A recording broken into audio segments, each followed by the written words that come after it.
Okay, hopefully people are doing well. Let's see. I'm just going to mute people with some background there. But if you want to speak, you can unmute yourself. And people hear me all right? Okay, great, thanks.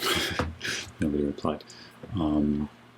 Okay, so hopefully people had a good weekend. I'm still just getting so we had guess the announcement for there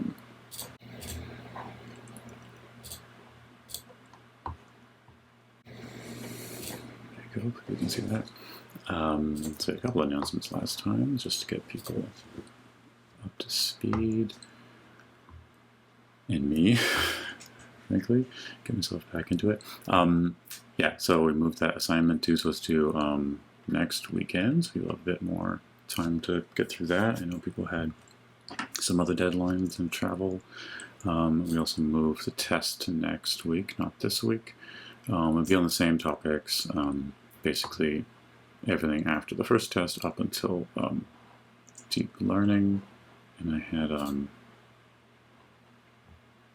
there is a content page on test 2, so hopefully everybody can see that now.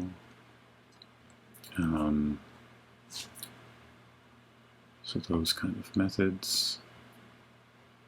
I think the very end of trees, because we didn't talk about streaming trees in the first test, representation learning, and all of those clustering, classification and clustering algorithms,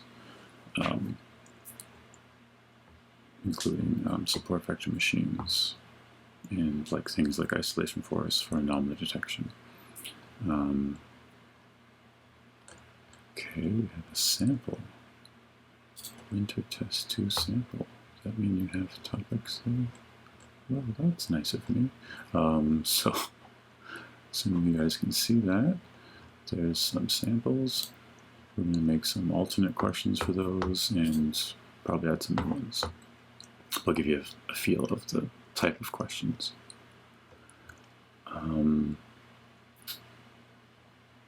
Yeah, but then as I said in the first assignment, in that other announcement, the rest of the deadlines will stay the same, just because we had kind of split opinions on merging them or having others. So we'll have another test in the last week of classes just on deep learning, and your assignment 3 will be due during the exam period, as originally said, the assignment 3.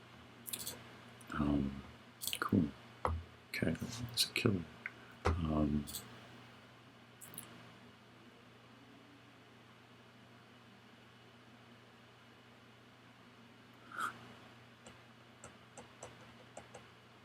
I don't get the TV. I'm looking at the chats now. I don't get the TV reference, Travis. Maybe it's from a different chat. So Shori has a question about comparing naive Bayes and decision tree.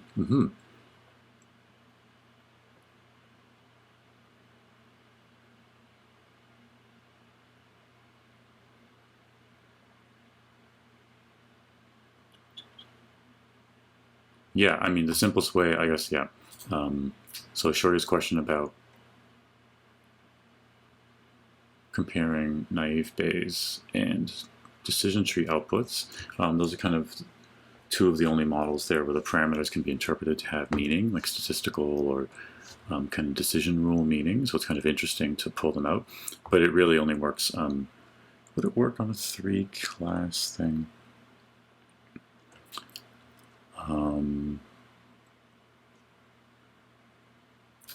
The simplest way to do it is to say that you're just doing them each trained on individual labels, and I think that's the way it's described in all of the questions.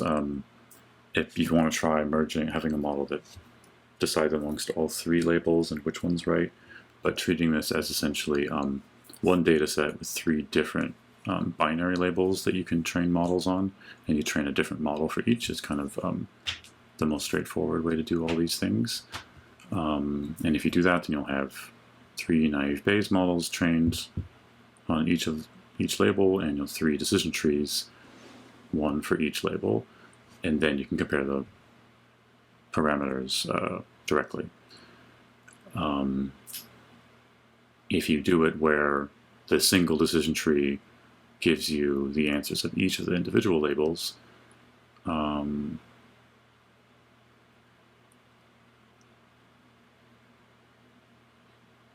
could you do that?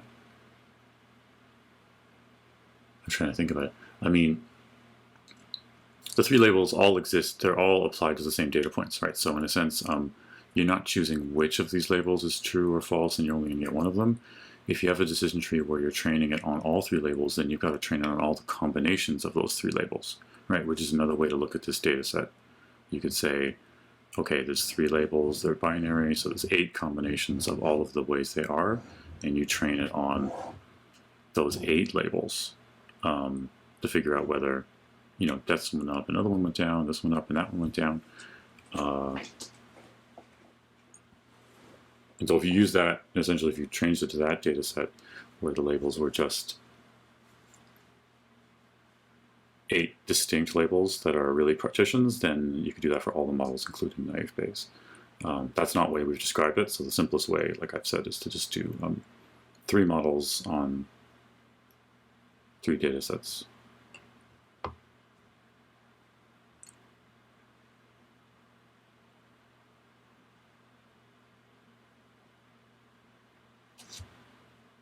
Yeah, so Magnat's kind of agreeing with me there.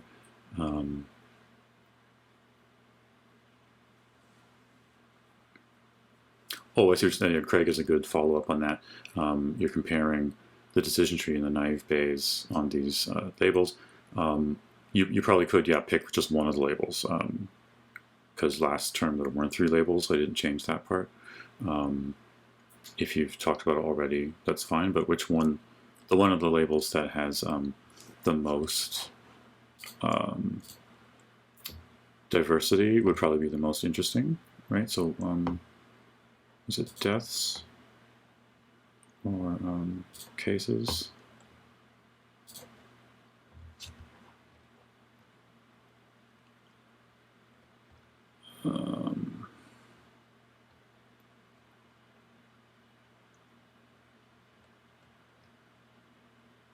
Labels. Recovered, right? So recovered is a lot more balanced. So there's a lot more trues and falses.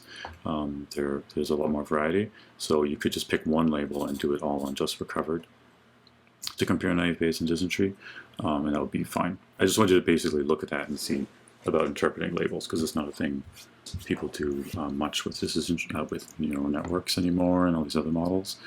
But these 2 you can do it, so it's interesting to be able to. Cool. Yeah, so I would do it just on the recovered if you're going to pick one.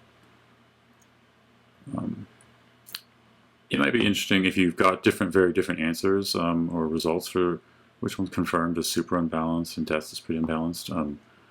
If they give you very different answers, looking at naive Bayes versus decision tree might give you a super clear, interesting answer. It's like, oh yeah, everyone, these states or all the states below this latitude or above this population or something. You might get a rule that tells you very clearly what the pattern is, and naive Bayes might have a nice correlation for that.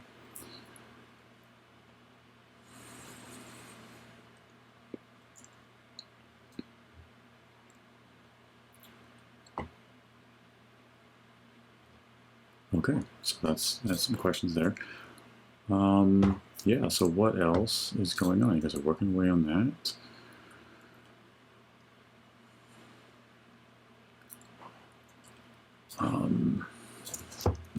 Let's look if there's other questions. I'm open to hearing some questions, and I'll have the chat here. Right, the other thing is Kaggle got set up. I'm still not super confident it's going to work. The Kaggle that's there works, and it should be launched, and you guys should be able to access it.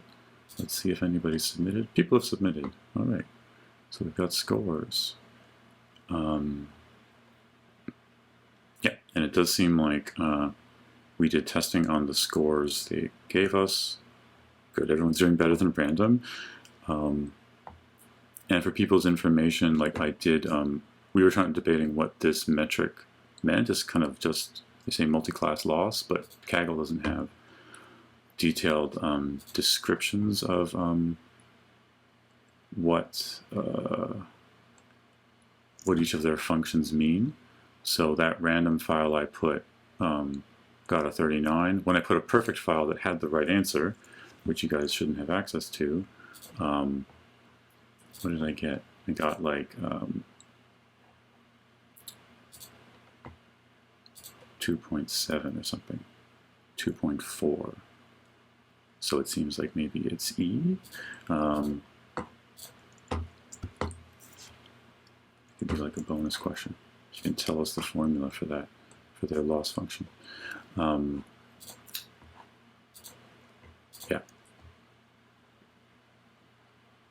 So you can't get, as far as I know, you can't get less than a score of 2 point something, 2.3, 2.4.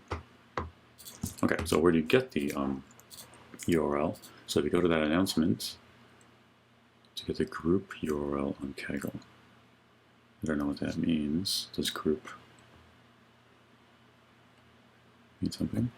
If you go to that announcement here, I had a link for it. What we should also do is put it in the assignment here, which I've not done. Okay, so I will add that just to the assignment section so you guys can see it.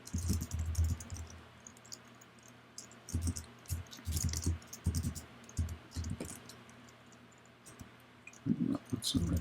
I'm going to add a link.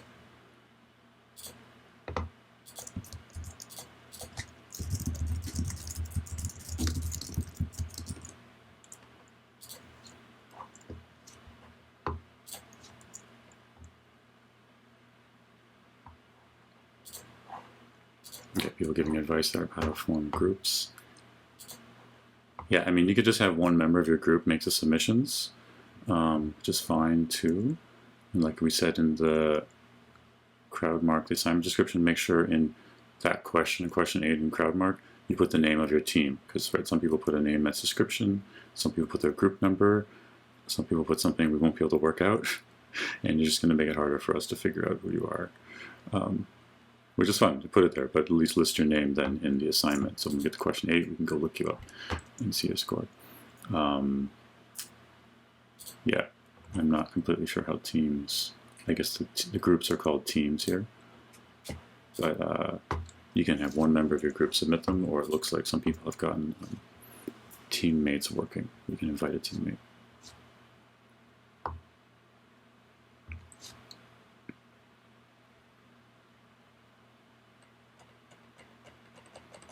Yeah, definitely. Like we're just going to dig in. So it might be interesting to kind of figure out what that thing called.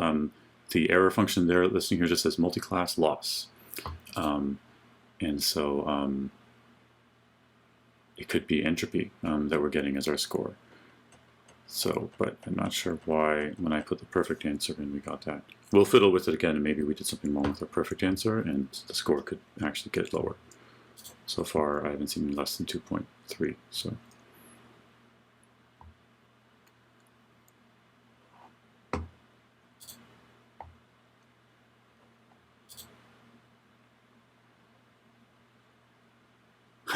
What stops us from finding, all the data you got is online, so what stops you from finding the original data source and getting the correct answers?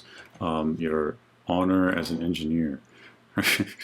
So, yeah, we're not creating unique data here. But we've processed it in a certain way with those daily create aggregates, so like the true-false labels are based on getting those. It'll take you a bit of work to create it, but yeah, you could. You should just post up here as you're getting as well as you're doing. It lets people compete a bit, and then it helps us see how well your submission runs. But we'll also, most of the almost all of the grade for your assignment is coming from looking at your answers and your report of your results. Not from this is kind of more of a fun thing.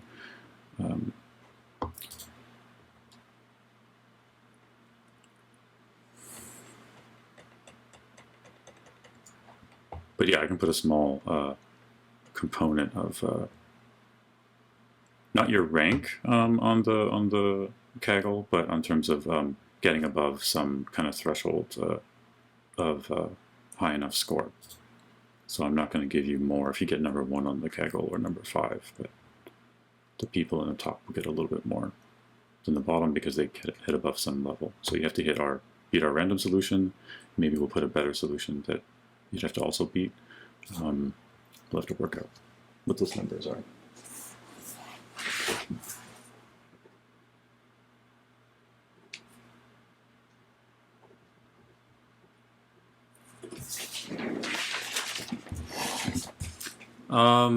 Yeah, I have to look and see what I said if I said anything on the assignment or put for last year, but it might be a little bit more than that. It would be like 2 or 3 tiers, the highest group, lowest group. But it's about hitting a certain number on this score metric, not about how many people get it. If everybody gets 2.7, then you're all going to get a perfect Kaggle score. 2.4, whatever is perfect.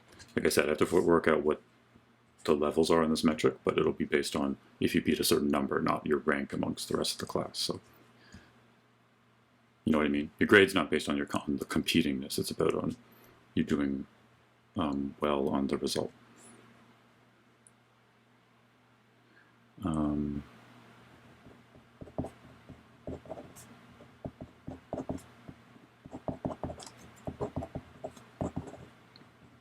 Yeah, but obviously I should get you more details on that this week so you know what you're comparing against.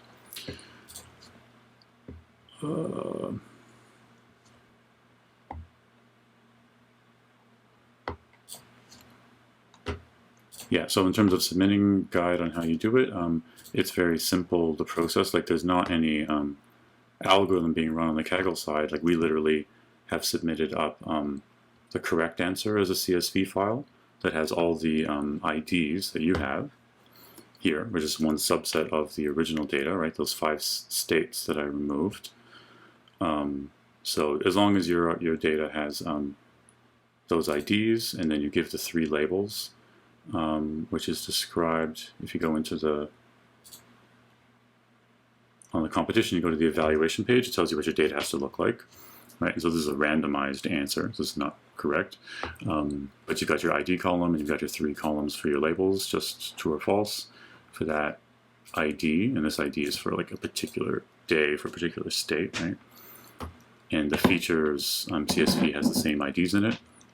So once you've trained your model on all the other data we gave you for all the other states, you're going to produce some plots and results and put that in your report, and then you use the same models and run them on this subset of Kaggle test features and generate a table like this as a CSV and submit it. And it just compares against the correct ones for those. Yeah.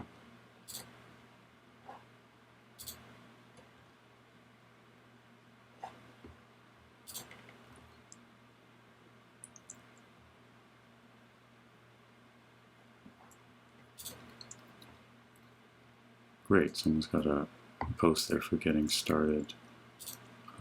Kaggle. That looks useful. I mean, you do have to create an account on the Kaggle website, and then you just download, well, you upload your data answer. The data set that you're comparing against is in our Learn website. Right, so you got your training data set as a CSV file, and then these Kaggle set features. These are the ones that are essentially your query, your question for Kaggle, and you generate the answers in that format I showed you, with essentially just 4 columns.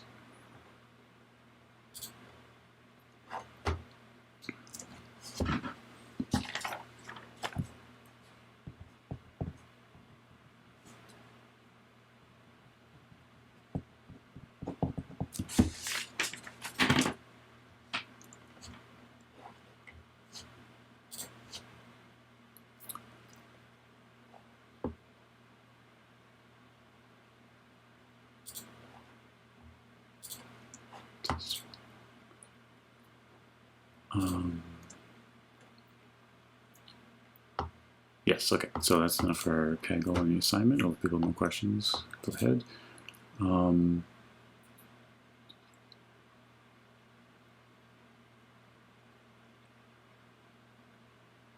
Yeah, so on the test 1 grades, the automated part is graded. I think, can people see that? So I was checking through, there is one question I think I need to adjust, one of the true-false questions for bias variance. I think I might have the wrong answer, so I'm going to look at that today. The automated quiz part, I think everyone can see their grades. So if you can't, let me know. But the grading for the derivation is still being done. The TAs are both traveling, trying to come to Canada. There's been delays with that. So apologies.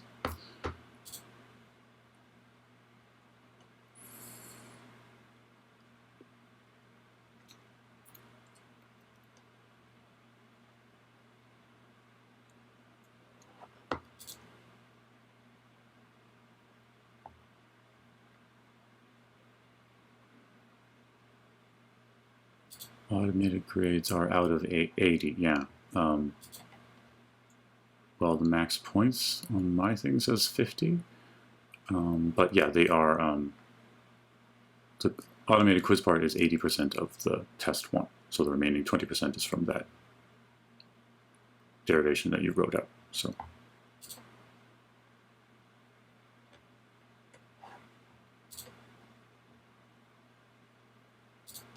Yeah, so if people can't see the automated grades for test 1, do chime in. Yuan can't. Because some people are asking questions about them, so that means they could see them, and some people can't. So that would be something to try to work out why some people can and some people can't.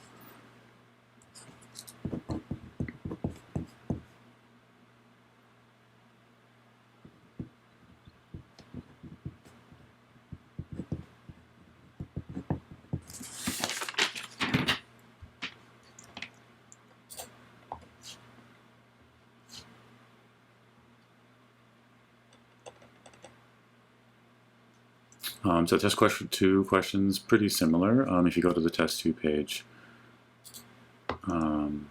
which you learn there. Pretty similar, yeah. So we'll have some multiple choice stuff. We might have some visualizations of questions, and you have to kind of explain which algorithm produced it. Calculations on, I give you a bunch of numbers if you calculate the actual output. So something like a performance metric or some local step calculation.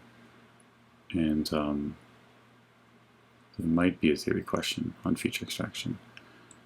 But there's actually a sample test here in Learn from last year with an example. The questions will be similar to that. We'll have variations.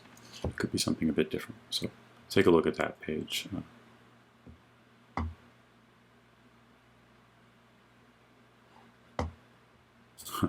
Okay, people are debugging whether they can see the grades or not.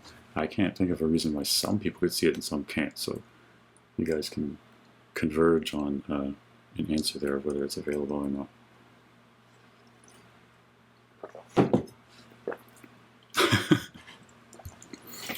There are various online course management software systems out there.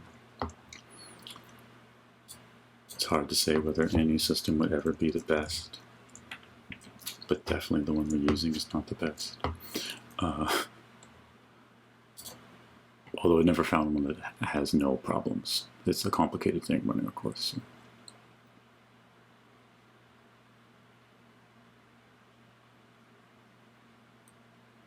Can you guys still see my screen? Yes. Okay.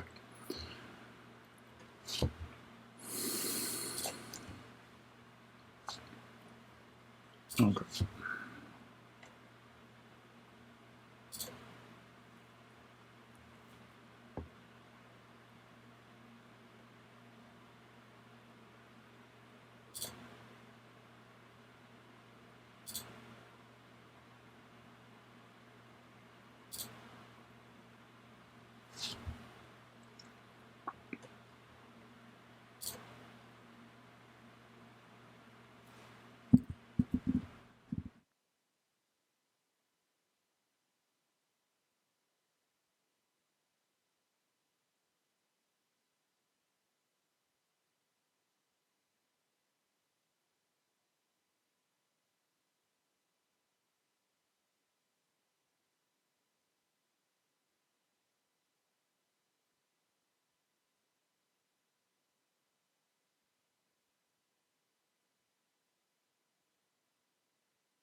Yeah, I think there weren't any questions on streaming classification, like decision streaming ensemble methods in test 1. So it could be something that I would ask about in test 2.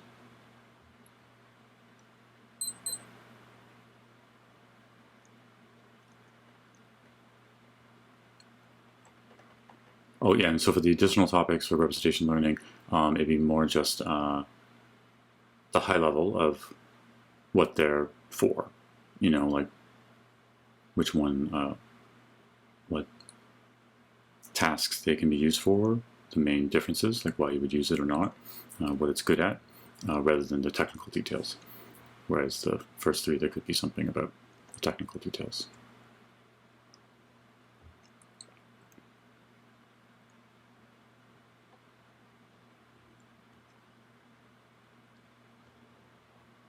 So the test 1, it seems that people can see the grades, but not everyone can see their submission. Just interesting. Okay, so I will see if I can figure out why that would be. I might have to ask someone. Maybe when I look into that question and push the grade again, it'll update something. So we'll see.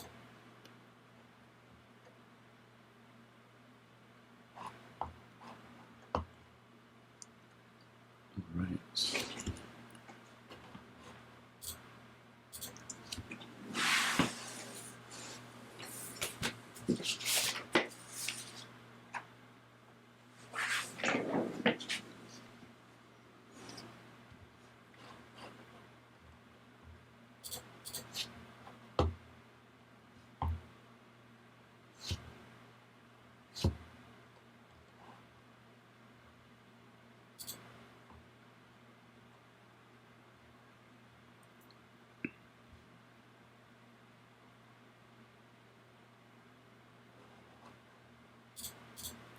So we'll get back to questions in a second. So in terms of new content, all of these week's lectures are on YouTube already.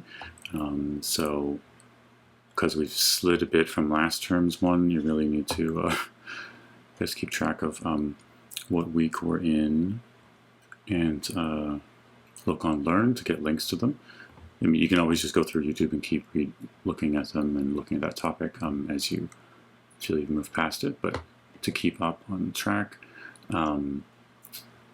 Last week was week 9, so hopefully you had a chance to look at the lectures that are listed here in week 9. And it's basically deep learning, all the fundamentals of deep learning,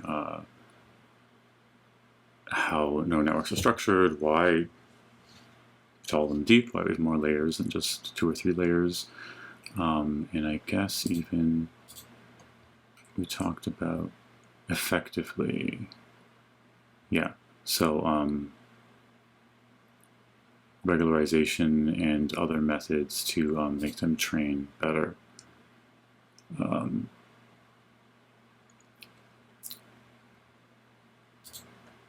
Whereas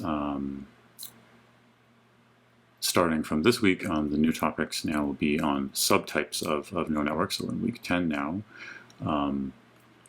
that there's certain specific families or substructures of neural networks that are useful for certain types of data, right? And you've probably heard of these before, but you can kind of dive in a bit more deeply and see how they work.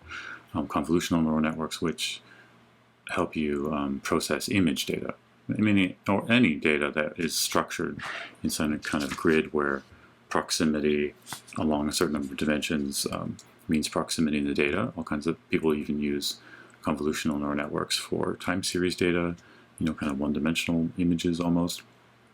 You could use it for other things, but the canonical thing is for images, or even for video images, and how you use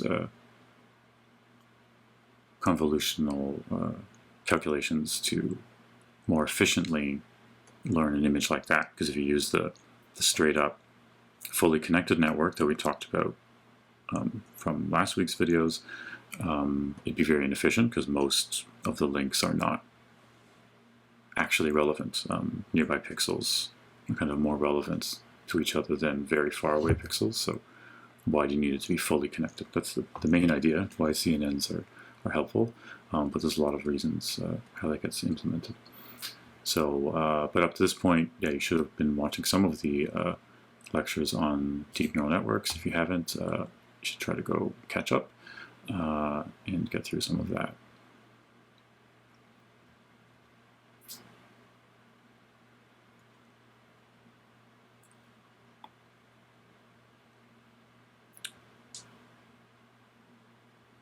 Okay, so let's see if we had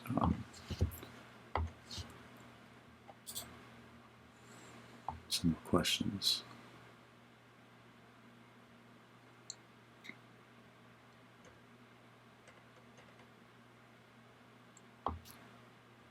Yeah, so in the test outline, we say that there can be some mathematical aspect on representation learning. So the way that we have some matrices that you're given, and then the application of PCA or FDA gives you another vector as the output, which is the eigenvectors. So there can be something related to some of that theory. So on those three core methods, it's good to know, be familiar with how the basic fundamental parts of that math work. And it might be a multiple choice thing where I show you some possible outcomes of a calculation, and you have to tell which one's the correct one because you know the ordering of them. It won't be as detailed as the MLE map one because it's just hard to come up with a question for that thing, but that's the only thing that you can have as a technical mathematical part. Otherwise, there's some calculations because you have all these different metrics and distance functions and things like that. So if I set up a situation with data points and numbers for some algorithm and ask you to calculate one of the aspects of it that it uses, that could be a question as well.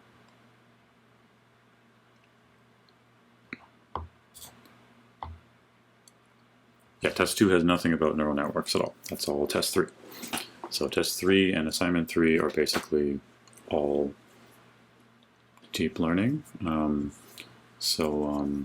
in test 3 we'll have questions on same kind of structure of questions as we had for these tests, but on concepts for neural networks and deep learning, and the different types of neural networks and tasks that can be used for.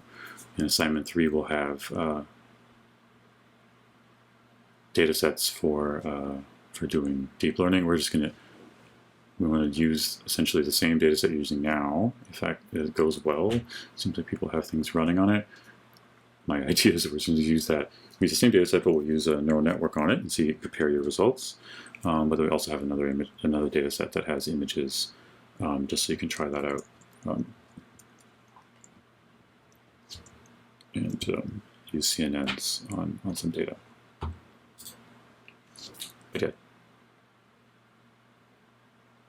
no evaluation on neural networks until the last week of classes and the last assignment. But don't put it off till then. There's a lot of content. You have to pace yourself when you're reading through these things.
Right, so as people are pointing out, since we're moving test 2 back a bit, there isn't as much of a gap between them, so yeah, that's true. But it's still 2 weeks between it, so you have, well, 1 whole week between. It depends on what you mean by between.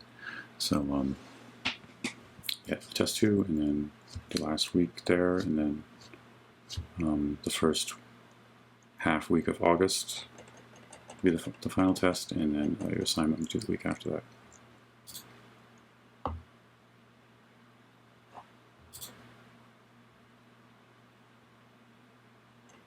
Yes. Okay, so other questions or discussions? Anything people found interesting in the lectures, or something interesting they're finding in the assignment? Sorry, go ahead. Who's this? This is Craig. CM6. Oh, I missed that. Okay. Okay, yeah, I missed that entirely. Can you?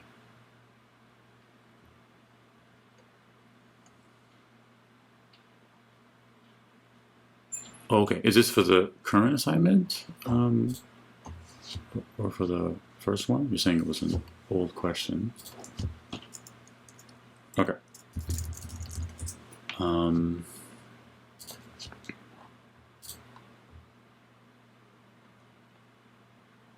Oh, right, yeah. And you're still not seeing any difference from the variable smoothing from naive Bayes on this? It's pretty much the same. Right. Yeah, that's possible. Because I'm trying to think, and you do it. You're training on each individual label as a separate model, right? So even on the one that has more variation, you didn't see it made any difference.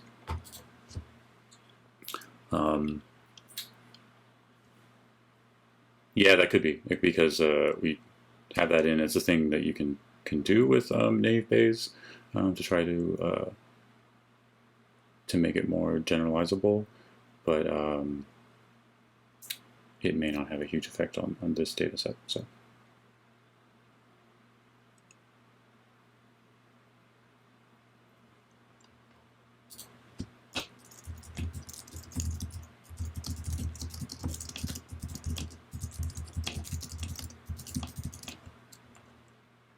Thanks.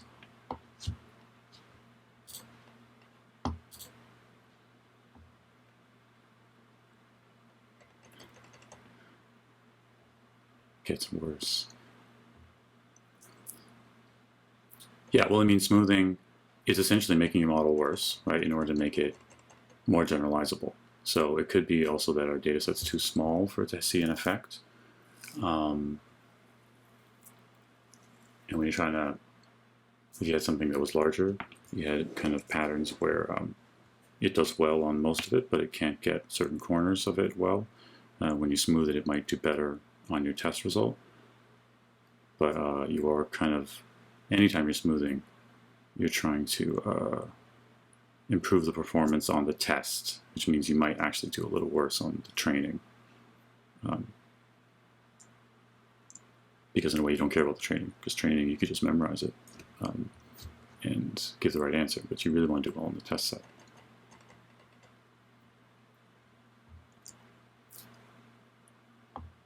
So we'll try it out and explain whatever you find, if it makes sense for our data set this term. Try to explain why that might be.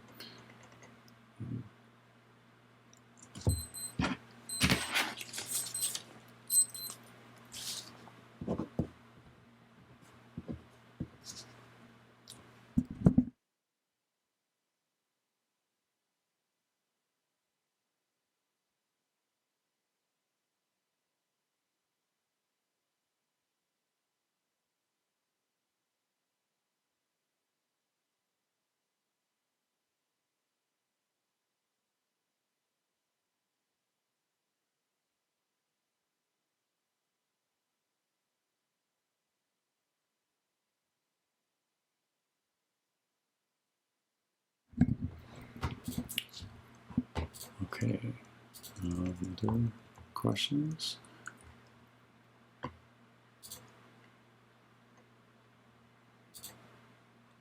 Trying to look through Piazza and see if there's any that fit for this.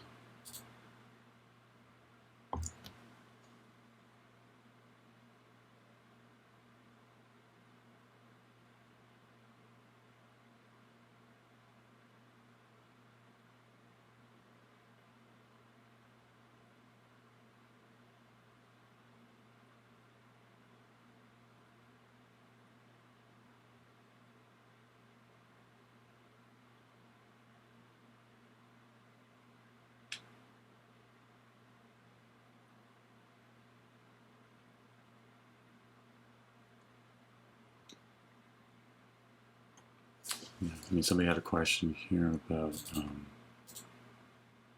back to PCA, standardization. And I don't think it would make sense to re-standardize it. There's somebody asking, you guys hear me? Yeah. That, you know, we do all the data pre-processing, so that's a thing we're always talking about, especially with the assignments and everything. And you do all your other work after you pre-process, so there might be some centering or standardization.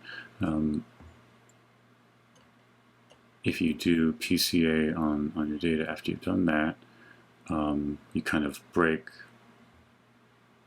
the standardization. You've normalized your data. But I don't think normalizing data after PCA would make sense, because you're getting some the eigenvalues and the eigenvectors have kind of a meaning given the data now. So whatever your pre-processing you've done, when you do PCA on that, the output it gives you now relates to the values you had and the variance between them. So I think doing any processing afterwards on the PCA values would, it wouldn't necessarily change the meaning. Like if you scale them in some uniform way, they'll still have the same relationship to each other, but it might break some of the meaning. So you couldn't use them for mapping and visualizing, for example, or at least you'd have to be careful how you did it.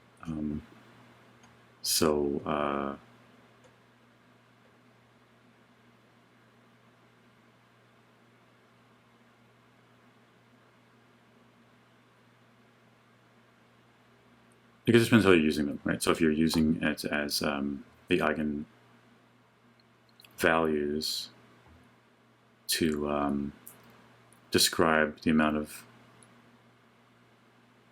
variance for those features that you're using from PCA, those could be normalized again because they're still relative in size to each other.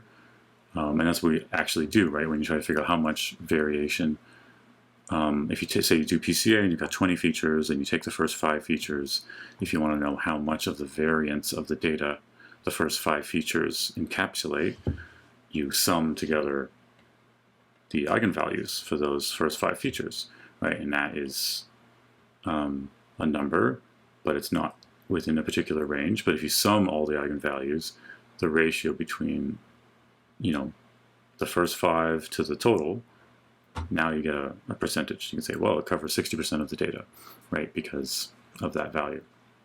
So there's a relationship between them. So in that sense, you can normalize. But if you're standardizing the eigenvectors themselves, what would happen? You should have the same relationship, because the values there would relate to the new scale that you're using across PCA. So maybe it's fine. Have people had any ideas or observations to make while they've been doing that? If they've taken the PCA features for the assignment 2 data and included them as features? People have been trying that?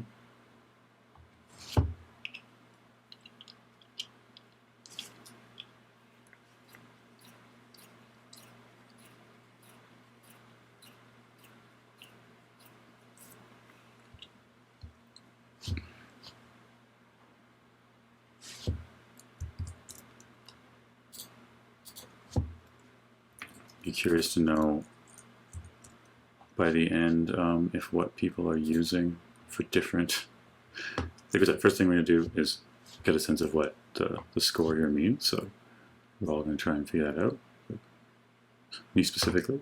But then when we get a sense of when everyone has submissions and they've been able to run a bunch of them, if there is differences, why are some doing better than others? What tricks did people who got at the top use or not?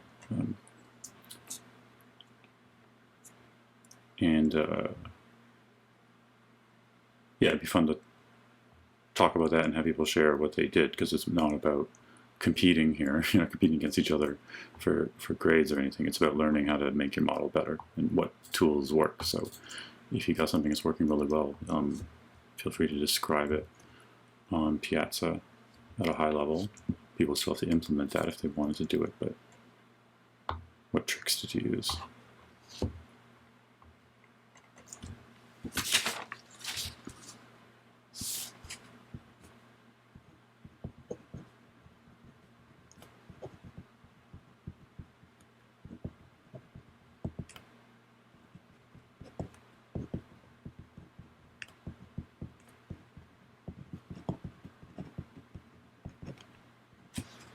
Okay, any other questions or topics?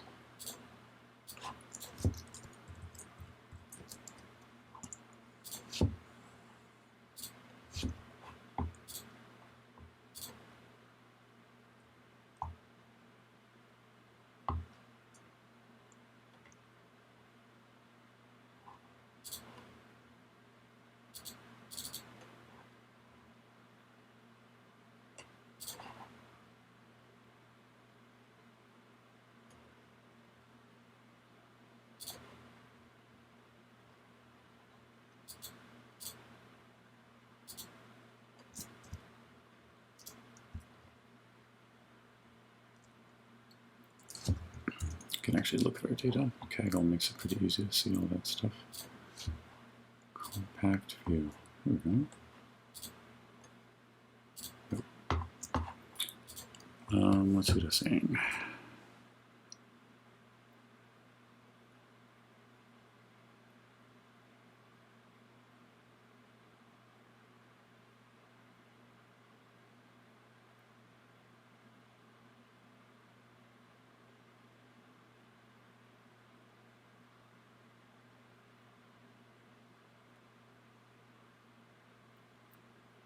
Right. Other than day, so you're saying other than day state feature encoding. Okay, but including normalization. Okay, yeah. I think you definitely have to do some normalization, right? Because most of these numbers are kind of scales that relate to the number of incidents and vaccinations or tests or population, but they're obviously in different magnitudes. So normalization is pretty important there. And as we talked about, I guess in last class and online a bit about state ID and states, they don't really matter, right? Because it's more about relating to these things. The population and all those things are going to relate identically with the state. So I think I even said last week you can just drop the state and state ID, right? Because population could be thought of as whatever we have, total test active. Oh, it's not showing all columns, that's why. I'm missing some columns. Population could be seen as a state ID, right? Because it's unique and doesn't change for each state. But yeah, you could add other features, like we said, from representation learning. But maybe people come up with things. You could think of an encoding of latitude and longitude that kind of breaks it into kind of smaller chunks. Maybe you don't need the continuous numbers there. Maybe you only need a small number of labels that tell you if you're above or below a certain line in the country, right? That would be for kind of a hand-tuned feature, but could be useful because you know certain things about the country and certain,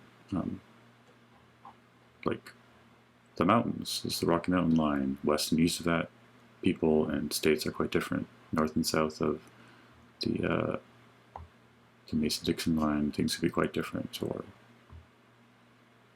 something else.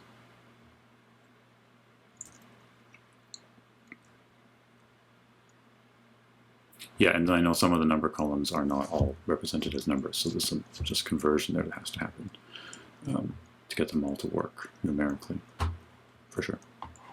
That's part of the fun. Data analysis, you're always going to get a messy data set, so how do you make it work?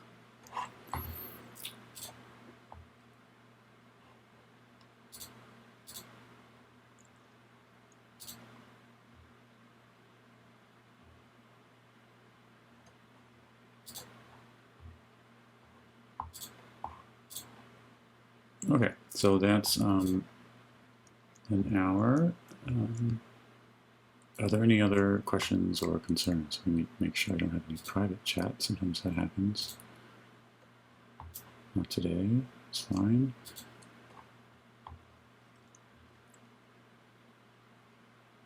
Yeah, well, that, obviously, yeah. So outliers of Alaska and Hawaii. I was going to say that, but yeah, they're not. They're outliers in terms of latitude, longitude, but they're not outliers as states. They're normal states. They're not normal. They are separated from the country in a way.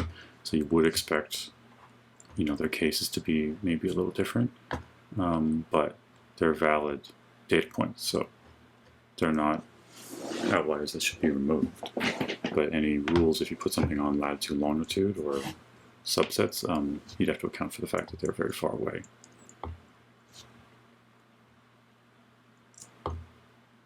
Or you can just treat them as numbers and hope your model will figure it out, which, you know, many of them are smart enough. I bet naive Bayes has a bit of a problem making sense of that, but decision trees would love something like that. Just say, well, if you're above this number and below that number, this seems to happen.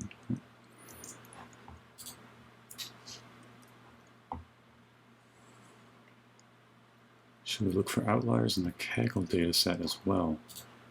That's interesting.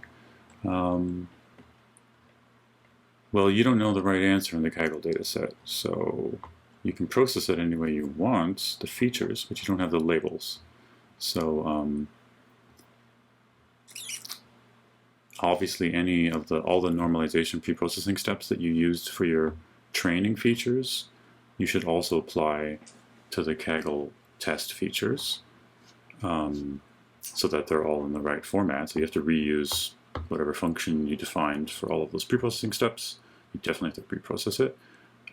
You'd have to decide whether you want to do anything about outliers or not, but since you don't know the label, and you have to provide an answer for every one of these rows. So you can't, if you don't return an answer for row ID 35, it counts against your score, right? Because you'll definitely get the prediction wrong for them. I'm not even sure if Kaggle lets you submit if you don't have every row ID. That could be an error, right? So that's a little bit different. But all your pre-processing steps, like normalization and then that stuff, you definitely have to apply, or turning strings into numbers. Yes, exactly. Yeah, you need to return a label for every row. You can't toss out rows in the Kaggle test features, definitely. Otherwise, it will, like we said, it'll defeat your accuracy, your score, and it may not even submit properly. Okay. It's just an index, yeah. Yeah, the ID in Kaggle here is the same ID as you have in the full data set. It's just that these are the rows that were removed. Is that true? Maybe that's not true. Oh, no, it's not. Yeah, because I removed a certain number.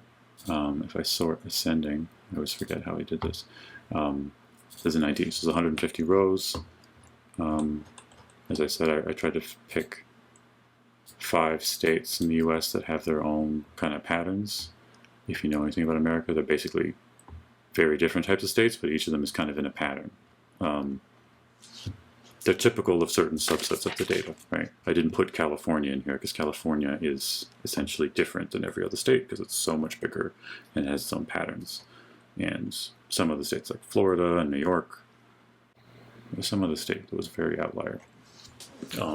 They'd be very hard to predict because they're unlike any other state.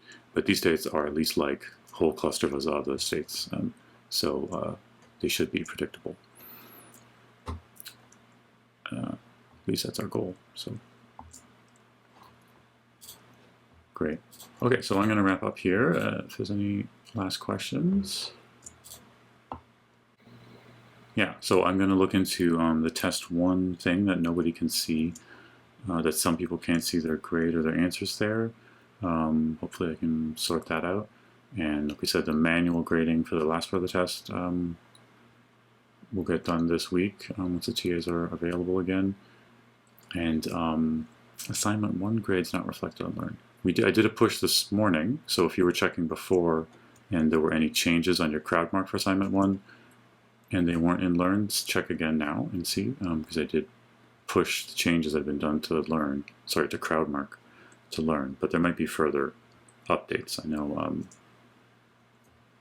there was some, for certain questions, people had, especially CM5 and CM6 on different pages, and they didn't all get graded, so the TA is going back through those to make sure they're graded, so there will be updates.